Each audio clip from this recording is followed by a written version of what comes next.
My name is א.ג.ה Fanger, and today we will speak about rumination. What? Rumination. And I will explain. Who do you think is the worst enemy of the person? Who is the worst enemy of the person? You can answer. I will answer himself, okay? Of course, the person himself, he's the worst enemy of himself. I will tell you a story. One guy was walking on the street and he saw a sign above a clinic. The sign said, if I will cure you, this is a doctor, yeah? It's a clinic. If I will cure you, you will pay me $50. If I won't be able to cure you, I will pay you $100. Okay, this guy said, I can make money, okay?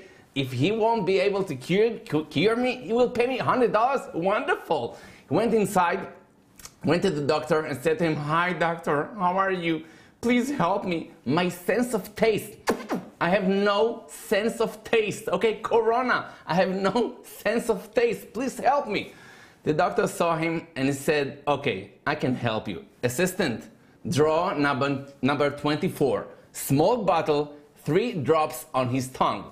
The assistant opening draw number 24, taking a small bottle, 3 drops on his tongue. And this guy, doctor, what is it? It's gasoline. The doctor said, you're right, it's gasoline, and your sense of taste came back. Please pay me $50. Why? He said, what? He took from me $50. Tomorrow, I will bring the money back. Day after that, he's coming. Doctor, how are you? Please help me. My memory, I don't remember anything. Who are you? Who am I? Please help me. The doctor said, you don't remember anything? I can help you. Assistant, draw number 24. 3 drops on his tongue and everything will be okay. The guy, no, it's gasoline. I don't want again. Hey, your memory came back. Please pay me $50. He said, oh, he took from me again, $50. The day after that, he came, hi, doctor, where are you? I cannot see. The doctor said, you cannot see. I'm sorry, I cannot help you. Please take $100 bill. The guy took the $100 bill. After a minute, he came back. Doctor, this is $20 bill. He said, oh, your eyesight came back. Please pay me $50. You see, he lost $150. But who is the responsible for that? Of course, himself. We can be the worst enemy of ourselves. It's not the Corona, it's not the Iranian, it's not Hezbollah, it's ourselves. I will start with the story and then we'll dive inside our mind to see how our mind works, what's rumination, thinking over and over again. Who suffers from that more, men or women? Okay, we will see that and we will get for a few advices how to get over it, okay? Because today in the Corona time, we all the time sitting, sometimes not doing anything, but thinking again and again and again. What will happen? What will be? Hashem, please help us. Okay, so today we'll find few keys to solve the problem. But I will take you to another story, okay? Few years ago, I was in Rechasim, in Israel. There is a place up north, it's called Rechasim. I gave there an הרצאה. And one of the rabbis, his name is Harav Moshe Friedman. He came to me and said to me, Fanger, you know, there was a case here in Rechasim, I want to tell you about it. And he said to me that one of the avrechim, one of the Talmidei Chachamim there, he's young, he's only 25 years old, but he got the cancer in his head, okay? And Harav Firer is a very famous rabbi in Israel, he's specialized in medicine, and he said that the best thing for this guy is to go to Boston, to go through a surgery there in Boston. So Harav Friedman volunteered from the community to go with them because the guy doesn't know English and his family also, his wife, she's very young and she has to take care of their kids. So the Rav volunteered to go with him to Boston. They reached there to a hospital, maybe you know that, 17-floor hospital, okay? It's huge, 17 floors hospital. The surgery was on Wednesday and the surgery was successful. They put him to rest on the 17th floor, okay? The rabbi is next to the patient. He doesn't move from him. 24/7, he's next to him. He's davening next to him. He's eating next to him. He's for him, for whatever he needs. Wednesday was the surgery. Tuesday, Friday, Shabbos. Friday, 10 o'clock in the night, it's Shabbos. The rabbi finished to eat his lunch as a Sudat Shabbat next to the patient, and one of the workers of the hospital came to the rabbi and said to him, "Rabbi, we have to take the patient to an X-ray." The rabbi said to him, "You know, it's Shabbat. Can we postpone it to Sunday?" He said, "No, we have to take him now. It's very dangerous. Please come with us." He said to him, "Where's the X-ray rooms?" So he said to him, "On the -2 floor." I will remind you, they are in the 17th floor, okay? -2 floor. Okay. The rabbi asked him, the guy from the hospital, how would we reach there? So there is no problem. There is an elevator. So the rabbi said, okay. The guy, the patient, is pikuach nefesh, so he can do that. The other one, the worker of the hospital, is a Gentile. He's not Jewish, so it's no problem. What's with me? With the rabbi? So he said, okay, I have to be next to him. And they went down 19 floors. They reached down to the X-ray place, and they were waiting for the X-ray. It was like a gas station, car after a car, waiting for the gas station. It's the same thing, a bed after a bed, waiting for the X-ray. After they parked, okay, the bed of our patient, they brought another bed with an old, very old woman. And they put it after our guy. The woman saw the rabbi. The rabbi is Orthodox rabbi, you know, he's Orthodox Haredi from Israel. So she said to him, "Rabbi, good Shabbos! Shabbos, good Shabbos!" So the rabbi was amazed. Wow, she's Jewish.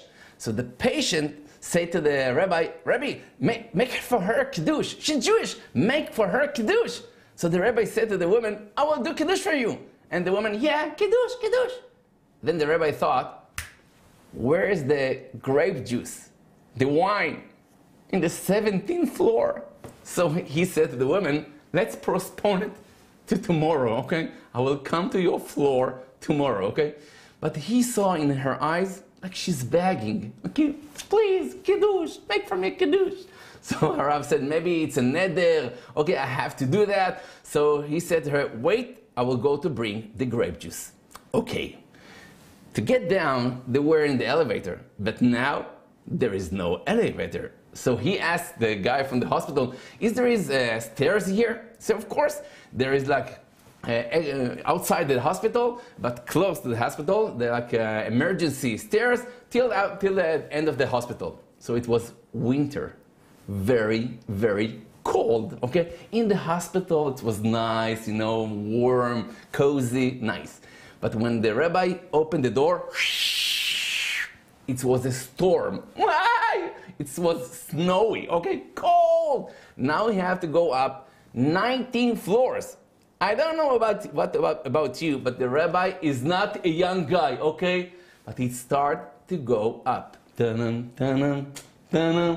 He's going up on the stairs, and he can see the numbers of the stairs, of the floors, on the doors. And he sees only the 5th floor, and he's tired. But he said to himself, you know, don't give up, you have to continue, go up, go up. And he's going up, another floor, the 10th floor. He said to me, if it was not Shabbat, I would have started crying, okay? It's hard. But if you began a mitzvah, don't stop in the middle, continue, you have to do that. And he's going up to the 17th floor. He reached there. This is the part, the optimist part of the story. Now, he wants to get into the floor, but the door is closed. The only way to open the door is from inside, not from outside. And the rabbi, no, but it's closed. Let's admit that in cases like that, you feel to yourself, why I did that even? I should stay in Israel. I'm not getting paid for that, okay? I hate the world. So the rabbi, you know, he started and he knocked on the door. Please, there is somebody there. It's 11 o'clock in the night, nobody there. He decided to go down. But Hashem saw his will, okay? So I say Hashem sent him an American guy that was talking on the phone. And it was not that, there was no reception, a cellular reception in the floor, so he decided to go to speak outside the floor. So the rabbi is, knocking the door, start to go down. But this guy, the American guy, hello, he's on the phone, hello, hello. He doesn't expect, hear me good, he doesn't expect to see behind the door an Orthodox rabbi, okay? In the dark. No! So the guy is in the phone, hello, hello, hello, yeah, it's going out. The rabbi turned to go down. And then the door opened. For the rabbi, it was the door of heaven, okay? The doors of heaven opened. So the rabbi shouted, wow! And the guy, wow, close the door. The rabbi, no. He cut the door. And the last minute, the American guy ran away. He thought it's Malach HaBala, okay? The devil himself. Okay, so he was running away. But the rabbi got in. He got in, he took the wine, a few rogalach, and went down. To go down, it's easier, okay? You can slide on the banister, okay? It's easier. It's the same thing in life, okay? When you go up, it's hard, okay? If you want to go up, mi'aleh behar Hashem. If you want to go up in spirituality, in Judaism, of course it's hard, but to go down, second. Okay, you can see that in the corona, for our kids, maybe also for ourselves. So he went down. He reached to the woman and made for her a kiddush. After they finished the kiddush, they called them to go to the x-ray room. They were in the x-ray room maybe 10 minutes. When they went out, they discovered that the old woman have died. She passed away. But one thing I didn't tell you. After he made for her a kiddush, she caught his arm. She's an old woman. She caught his arm and said to him, Rabbi, the last kiddush I heard, it was 50 years ago. I'm a Holocaust survivor. I have nobody in the world. This is the first kiddush I heard after 50 years. And for us, it's a very, very important lesson. Don't underestimate even a small thing that you are doing. The rabbi thought, now I understand why Hashem brought me here. And to go up and down, only for this woman to hear one kiddush. And for us, please appreciate the thing that you are doing. Because when we are going to speak about rumination, it's something that we feel regret about. Something happened, somebody told you something, somebody hurt you, somebody insult you. It's not nice, of course. But why to add more sorrow to what happened? And you have to understand, who do you think suffer more about rumination? Rumination is overthinking. Thinking about the same thing, a bad one of course, again, and again. Who do you think suffers more from that? Women or men? What do you think? You're right. Women suffer, women suffer more. 57% of women suffers from overthinking. Why? Of course, it's something general. There is a lot of men that they are like women, a lot of women that they are like men. But in general, women are more deep. They want to understand. They want to feel it. They want to phrase it. I don't know, to grasp it. They want to really feel why things are happening. Men are more. They want to know what to do. Okay, tell me what to do. More practical. Let's move on. You don't have to get deep and deep and deep. I heard that. You said one time. It's enough. Okay. So for us. It's just a man type and a woman type. It's not. A woman has so many qualities, multitasking. They are wonderful. But there's one thing that we have in common, that our mind sometimes is governing us, not we are governing our mind. And we have to understand why it's so bad. Because if there is something bad that happened to us in the past, and we are thinking about it again and again and again, without any solution, it will bring us to depression. Depression, you have to understand, it's not something because something in the past happened to us. It's something in the future. we are thinking if the past was bad, okay, I can deal with that. But if the past, hear me good, won't change, so the future will be exactly as the past, I have no strength for that. So for us, we have to understand rumination is something we have to deal with. It's something that, of course, each one of us made mistakes in his life, in her life. Of course, people hurt us. Of course, you know, we love people that like us. Of course, in the same head, it's called, Rosh in Hebrew, it's called. They're thinking like us, they love things that we love. But sometimes we will meet people, and it's most of the people, that will think differently from us. So we have to understand rumination is very dangerous.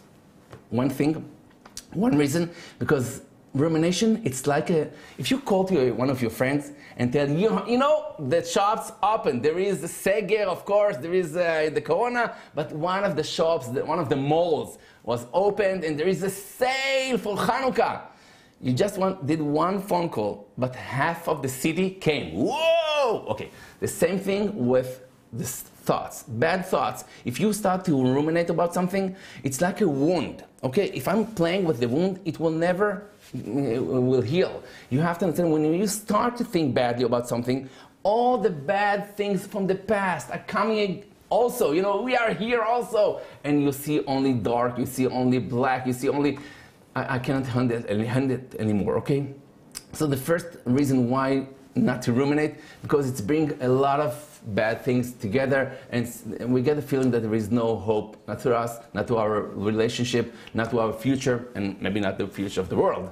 The second thing, if we are ruminate all the time, we're not acting, we're not doing something to improve the situation. We're just staying with question mark, okay? Why did it happen to me? Why me? Why not? Why now? How did I understand at the beginning? So we are passive, we're not active, and we are just staying in the same place, and that's not bad. The third thing, you will stay without friends. Sorry to tell you. If you are telling me the same thing again, and again, we heard that. Enough is enough. We heard that, and you're not adding new information. It's the same thing again and again. We love you, okay? We love ourselves, but it's hard. It's hard for us. It's hard for our environment. So if your husband loves to talk and you feel, I don't have 4 kids, I have 5. He's one of my kids. He's all the time complaining, Arav, I have no strength for him. Okay, I have no again and again. He's like a little boy. Okay, Corona, he's unemployed. I understand it's hard now economically, but I want him to help himself. So if you are ruminating again and again, it's hurting yourself. And it's very hard to your environment, okay? So let's learn now what to do about rumination. Let's compare it to driving, okay? So it will be very easier for us to remember. First thing, if you want to start your car, what you are doing? If you want to start your car, what you are doing? The first thing, of course, you are turning on the engine, but you have to push the brakes, you're right? You have the automatic car. If you want to start the engine, you have to do first to push your brakes. Same thing in rumination. First of all, stop it. Stop it. You have to understand, don't let it, take charge on yourself, on you. Just notice it when it starts. You have to try to find it when it's small, okay? And then stop it. How you stop it? Try to, pay attention to something else, do something else, or maybe sing, or whatever you want. Do dishes, but stop it from the beginning. Don't let it draw you into the... There is a treadmill, I don't know, marbolet in Hebrew. Okay, I don't remember the word now. But first thing, push the brakes. Stop. Second thing, put the gear in drive. You have to think, how can I help myself in this situation? Okay, something happened.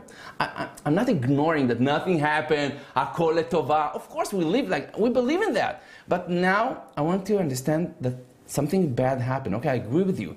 I have empathy. I'm not, belittling you, or nothing happened. You're making a mountain out of a molehill. Okay. Sometimes, okay, maybe for you, but for the other person, it's very hard and hurting, okay? It's very hard. So the first thing, it's stopping, turning the engine, and putting to drive. Putting to drive, I want to think, what can I do to improve the situation? Ask yourself, instead of, ruminate again and again and again, that it's not helping, okay? Think what I can do better now, what I can improve the situation. Of course, there is the Serenity Prayer. Maybe you know that. The Serenity Prayer is going like that. Hashem, God, please help me to change the things that I can change. And the patient to grasp or to live with the things I cannot change. So the thing we have to understand, separate your life for two things. The things that you can change and the things you cannot change. And the things I cannot change my family, I cannot change my kids, okay, my parents. I will learn how to live with them, okay? I will learn how to accept them as they are. Of course I will davening on them, I will help them to change if they want, but if not, this is my kids, this is my husband, my wife, this is my parents, this is the world, okay? I'm not ruining the world. There is somebody up there that's doing that, very good, it's not my responsibility. And I'm releasing, okay? I'm just saying, Hashem, you know what's better for me? You know what's best for me? So Hashem, I'm giving you the keys of the car. You are the driver, not me. So the first thing, I want to separate the things I can change and the things I cannot change. So the things you can change, so change. Don't sit and cry. Do something that can help you. And you know what's making you happy? And this is after we put the drive, start to move. But you have to move. When you're driving, there is, I don't know how to call it, the hiluch rishon, sheni, there is the first driving, the second, D1, D2, 3, D7 even, okay? So you're driving, but you are starting with something very small, very slowly. Try to do one thing. If you want to reach to a point in your life, let's for example, now we are pointing A, we are in the point A in our life. We want to reach the point B, the gap between A and B, separate, divide it to 1,000 steps, okay? And do one thing that can help you. What can improve your feeling? Dancing, running, learning Torah, hearing music, do that for you. You have to be your best friend. Hillel HaZaken said, Imen ani li mili. If I won't help myself, nobody will. Everybody are nice, we love everybody, but if you won't help yourself, and you know yourself the best. I know Fanger, yeah, it's me, okay. I'm with him 24/7. I know what he loves, what he hates. So I have to be the best friend of Fanger. I have to help him because I'm with him all the time, okay? So I'm going to sleep with him and I'm waking up with him in the morning. Hi, Fanger, how are you? You know what makes you feel best, so do that. Be your best friend. And after you are in driving and you're moving forward, the same thing, don't try to understand everything. There will be things in life that you won't get the answer. So when you're driving, you cannot see anything. You have to drive. Continue with your life. Things will change. And we hope the best thing is ahead of us, okay? Don't think that the best is behind you. So continue with your driving. Believe in Hashem. And the last thing you have to understand, please never, but never give up. We are now in the Parashat HaShavua of א.ג.ה, Avraham Avinu. You know, the beginning of the Jewish nation. We start with Avraham and Sarah. Why in Avraham and Sarah that they have no kids? Okay, he had to reach the age of 100. Okay, so then he'll have Yitzchak, Sarah to the age of 19. Why? Why that cannot be normal? Okay, look, 1,000 kids. Okay, now everything is open, everything is nice. No, we are starting like there is no chance, and this is the beginning of the Jewish nation. To let us understand, even if you can hear something that there is no any chance, we don't know what to do. The corona will stay with us forever. No! Okay, no, we don't have to be nervous. We have Hashem with us. And you know, one of the Mekubalim in Israel said to me, you see these two fingers? You see them? You see them? Hashem is close to you more than those two fingers to each other. Hashem is with us. Never, never give up.